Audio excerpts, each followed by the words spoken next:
I can't be alone in a room with this man. I can't sit on this man's lap. I can't dress a certain way around this man. If this man shakes my hand, he will hold it for longer and rub it. Just things like that. Like, you just learn to pick up things. You learn the streets from young as a girl. I was about 7. It was night vigil. We used to go to one of these huge churches. It was one of these mega churches in Cameroon, and we were members, and it was one of those churches where there were scandals, but it was also like God was still there. God still spoke, even though there was a bit of higgy. In Africa, vigils tend to last like a long time, like 6 hours maybe. So you get there at like 11, maybe leave at like 6 a.m.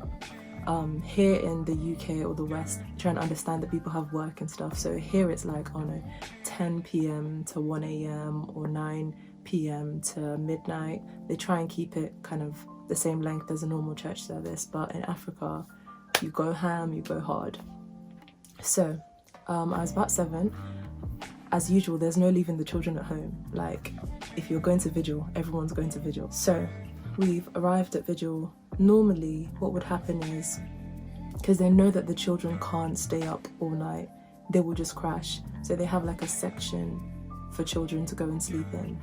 And this night, I'd gotten to church. They started singing, praise and worship, praying. I'm already dozing. I've not been there an hour and I'm tired. By this time, it's like maybe midnight latest. I said, you know what? I can't come and keep myself. So I've crossed the courtyard. I have gone to the children's section, but it's like a lot of children were there, and I don't know how to explain it, but like the pastor's quarters. So in this church, the pastor lived kind of on site, or he had a room there anyway. He had his house, but he had an office and then a room.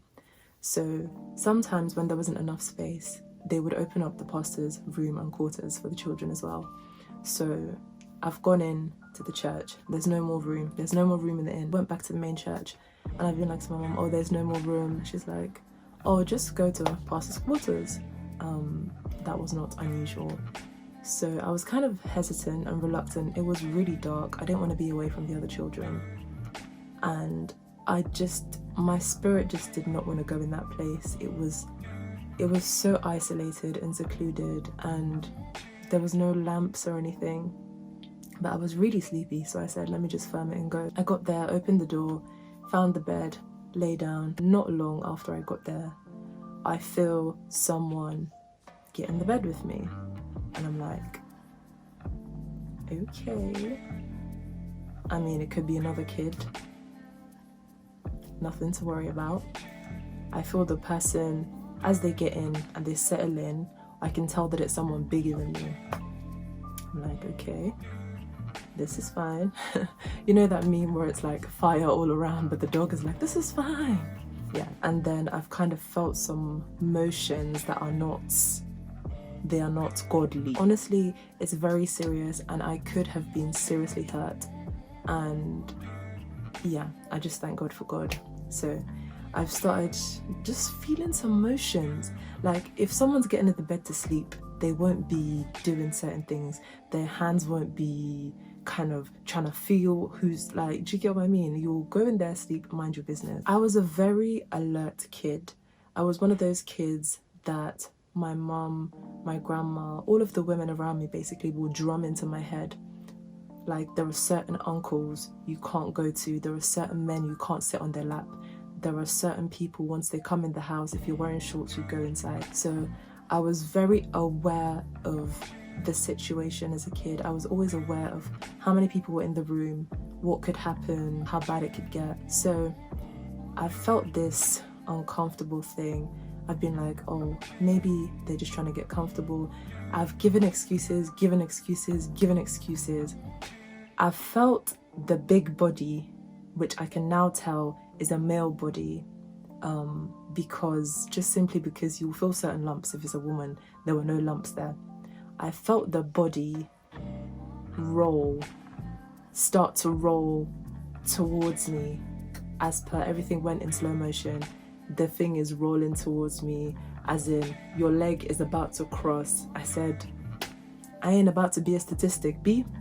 I ain't about to be a milk carton girl. All that was in my mind was fight or flight, and I was too small to fight. So the way I dashed out of that room, I can still see it. I can see the curtains kind of flapping because the window was open and it was a breezy night. The moon was coming through, but not too much, and it was super dark. The bed was not good quality. The pastor's quarters, they didn't really put a lot of money into it. There wasn't much they could put into it anyway, and it was like way back in the 2000s as well, so things hadn't been developed. I can't make excuses for this anymore. I know exactly what's happening here, and if I don't leave this place now, I will have to call my mum aside and tell her that something happened to me with a man from church. Not that it's ever the victim's fault, but like I said, I was such a calculating kid that I already knew the outcome. Like, as I'm feeling the role, before the role has even been established, I already knew the outcome. And I said, this is not for me. And even as I said that, I was very small, I was tiny. So it could have been that things still went wrong. That's why I'm trying to make you understand that God is real. I don't know if you can imagine, but imagine someone's leg going over. I've slid, so I'm laying down like this, slid down and then ducked under the leg, and I'm out. I ran across the courtyard in the opposite direction, so not back towards the church. I just ran out of the premises entirely. Because the thing is, where the church was based, the street was quite quiet anyway, and it was like residentially, so it wasn't that dangerous. I've run completely out of the premises. I've like just literally in my mind, I need to get as far away from this man as possible. So I've just run and just kept on running. I've reached maybe 2 minutes and 30 seconds away from the premises and realized that, wait, this is not where my mum is. I need to go find my mum. So I've taken the back way back, not through the main welcome bit of the premises, but I've taken the back way back to the main church. And I found my mum and I stayed with her the entire night. And the next Sunday that this particular pastor preached, because I knew who it was, I could tell, I knew who it was. And the next time that he preached, I sat in the front row. I made sure that I sat in the front row. And I was trying to catch his eye. Obviously he wouldn't catch my eye. I feel like that could have gone wrong.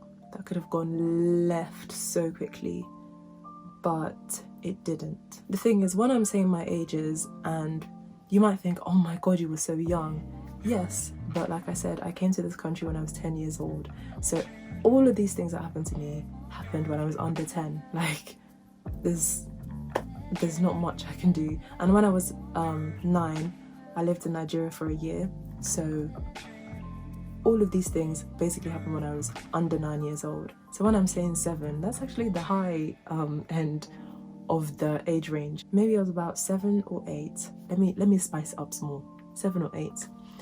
And we went to holiday in our aunt's house, and she was a lovely woman. She didn't have any kids of her own, so it was a thing where she would just like allow kids from distant relatives, family, friends to just come and stay with her. One of these holidays came, we went to her house, we met bare other kids there, and that was the fun thing about going there. You would meet so many new children, you would make friends, but she also had a lot of maids because she was quite wealthy, and the maids would also bring their relatives, and she was just a very carefree person. One of the maid's brothers, I was around 7 or 8 and he was around, I want to say 18. I remember eating dinner one night and I heard the maids talking, and they were saying something about this her brother, how he had a really bad track record, how they don't know what they're gonna do with him, how he had done it to multiple girls. I was woken up from bed by noticing that someone else was in my bed. And I was like, what is going on here? And the thing is, how do I put this without... So in all of these instances, nothing ever happened to me, but I was so close that it's scary. So one of the maid's brothers has somehow, without waking me up, gotten in next to me and is in the process of trying to like undress me. I woke up to like, I don't know how to put it, wasn't anything drastic, but it's like part of my clothes were just kind of skewed, like that's not how I went to bed kind of thing. And thank the Lord, before he had a chance to do anything more, I'd woken up, and the first thing he said to me was, please don't scream, because once you start getting people, he knows it's raps in it. So I've been conflicted in that this boy has never done anything to me before. He was very nice to me. I know him as a nice person. I hadn't yet made the connection that this is what the maids were talking about earlier. So I'm thinking, do I really want to give him this track record? Even at that age, I was thinking, do I want to ruin him like this? Do I want to do this to his reputation? Oh, maybe he made a mistake. And then suddenly it clicked. And I was like, oh, hell no. I raised my voice. He was like shushing me. I was like, if you don't get out of my room this instant. By the time I'd not even finished a sentence, he was by the door. So that was another instance that God saved me from. It was me, my mum, my grandma, my brother, and I think my cousin.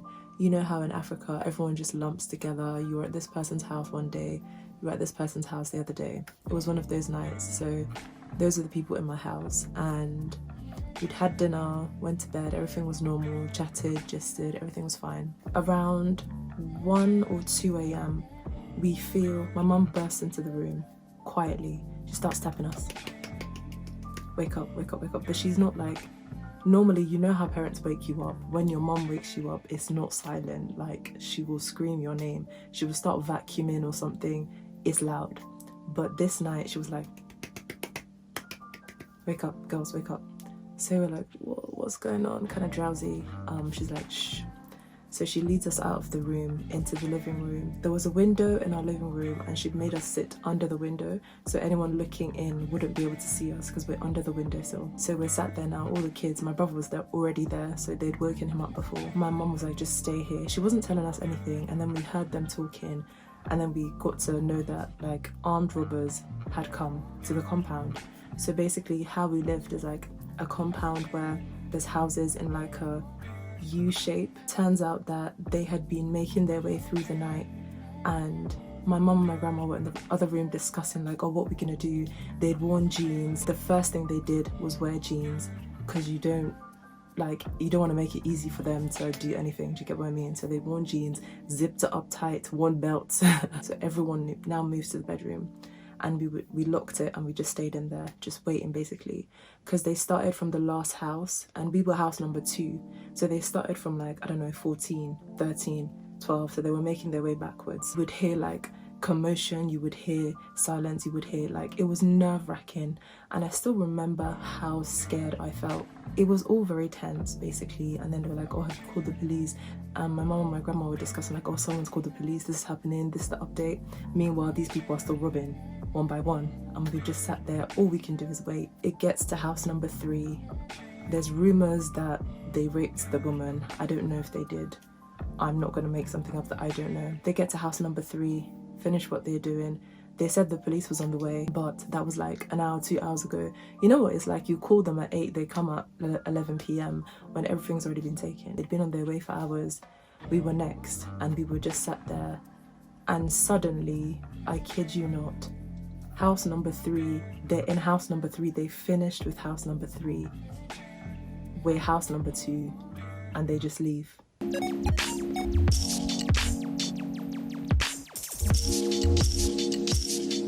I've had multiple visions of the supernatural. I've also had a revelation about God himself. I'm so conscious of how I sound, but at the same time, if you believe in God and you understand the supernatural, then you'll know what I'm talking about. It was in my first year of uni, the University of Birmingham, and I was in my first year room, which was terrible, and he came and sat at the foot of my single bed.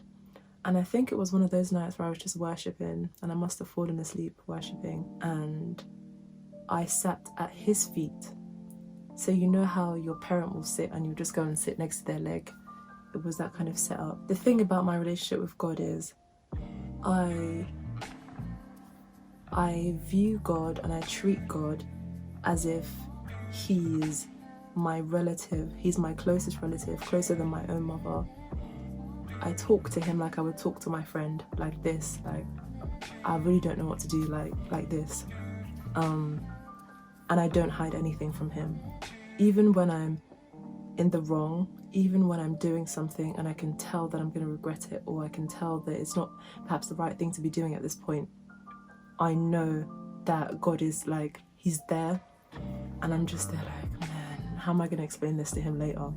That kind of thing. So that's basically the foundation of my relationship with him. In this revelation, what he looked like was, he was wearing a white general's uniform, almost like a navy uniform, but white, fitted, super smart with the things.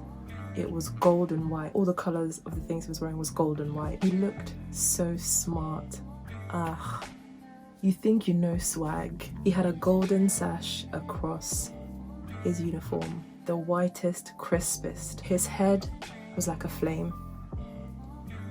His head was like a flame. You know how a candle, the shape of a candle flame, exactly that. And it was that color as well. And his eyes were mini candle flames. Can't remember his nose, can't remember his mouth, but I remember that his head was a flame and his eyes were flames as well. And he, oh my God.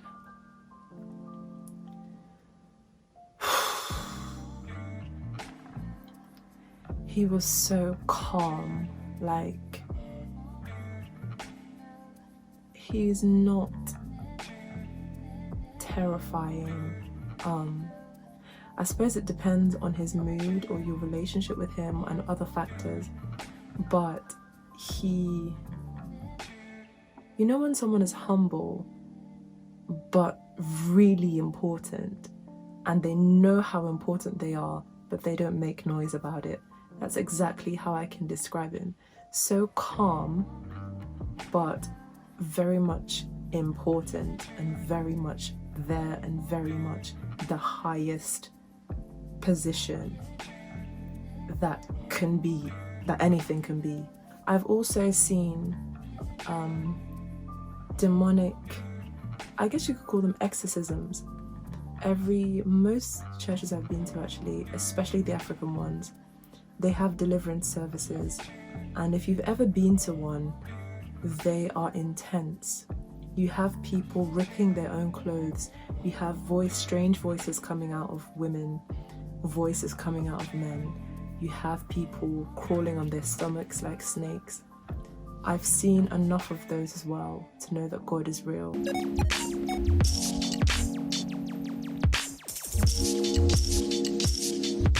I have been so on the straight and like so orthodox. I don't know if there's such a thing, but I was an orthodox Christian for so long, as in just really trying my best to live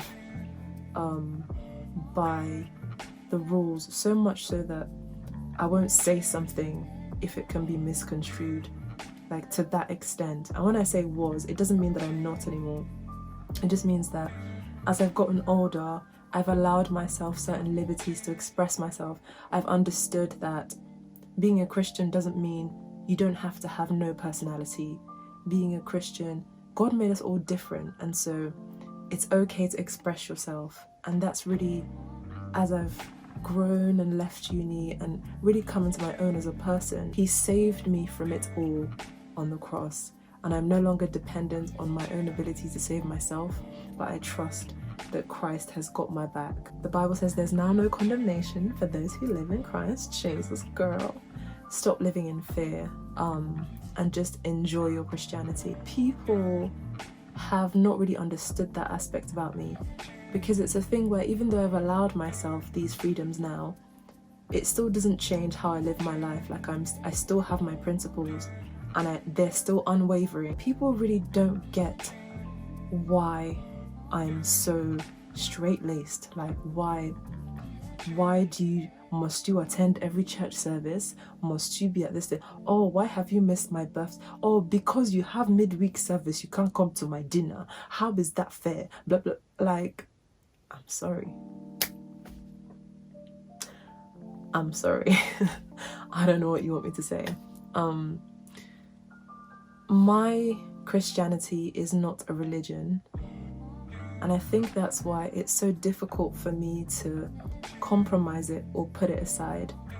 My Christianity is a relationship, and it's based upon experience. He will always be priority to the best of my ability.